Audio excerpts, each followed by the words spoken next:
Chinese-owned manufacturing plants are set to pop up in small rural communities around Michigan, and Michigan lawmakers are spending over $500 million U.S. taxpayer dollars to open them.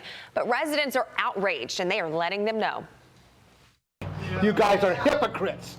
You guys should put the Chinese flag up there. Every one of you guys are corrupt. You told us that 95% of the people approve. Well, you know what? We convinced Deb and my wife and I went down to all the streets. 95% don't want to hear. You guys are nothing but hypocrites. You don't care about this place.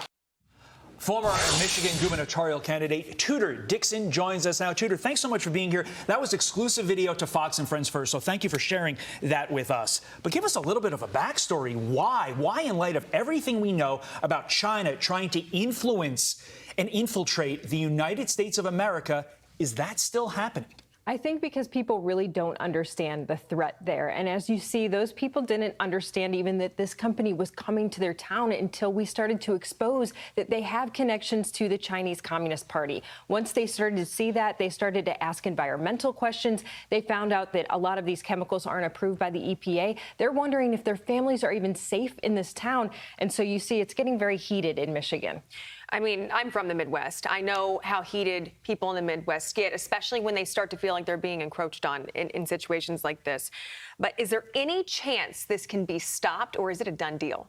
No, I think it is getting stopped right now because they took it off of the Senate Appropriations meeting agenda yesterday, I think it was. And now they're saying they may be back next week. They had two other factories that were on, and they went with that money. So now it looks like they're considering maybe taking it off. Even the Michigan Economic Development Corporation has said they've decided to do more vetting now for these companies, which is, to me, this is a huge win because people are getting it. They should have been doing the vetting beforehand. This should have never happened. It is, yes, that's true. What always strikes me is when you look at the people in that video, those are the people that Hillary Clinton called the deplorables. They're the people that the coastal elite refers to as the flyover people in the flyover states. Yet they know that this is a bad idea. They're real Americans. They get the sense.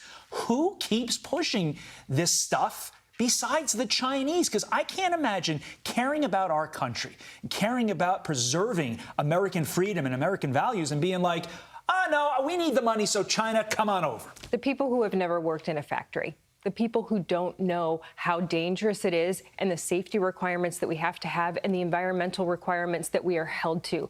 Those people don't get it. The elites of the country think that you can bring in any jobs and they're just romanced by the jobs. They don't get how important it is to actually take care of the community and the nation, because the national security implications here are off the charts. Talk to us a little bit about, I mean, you talk about how dangerous it is to work in these factories. I get it. These people get it. But for people who don't, talk about not only that, but how dangerous it is to have our adversaries on U.S. soil. Well, in the United States, we have very strict environmental protections in place. And so folks that work in factories, they know that you have to have certain safety equipment, that you can't pollute, that you can't be breathing in these fumes. However, we know that China is the #1 polluter in the entire world.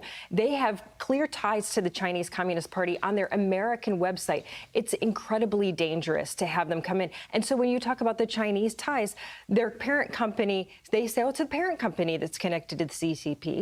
But when you look at their American company, in English, on their American company bylaws, it says they have to have a connection to the CCP in the company in Michigan, infiltrating the grassroots of the company. So you know that this is the Communist Party saying we can get a foothold in the very center of the country, right on the edge of Canada. You had notable battles with Governor Gretchen Whitmer. She obviously has designs on the presidency. Where is she on all this? She hasn't come out and said anything publicly. We've heard rumor behind the scenes that she said we need to vet things more now, but she initially had, when she lost the Ford deal, that was a big deal in Michigan, the $11 billion plan that went to Kentucky and Tennessee, and it seems as though the message after that was get whatever we can. Interesting. Tudor Dixon, we can't thank you enough for coming in. This is an important issue because you may be watching this and thinking, oh, this is just in Michigan. If this could happen throughout the world, throughout the country, that's really scary. Yes, this is a United States issue. Thanks so much, Tudor. Tudor, thank you.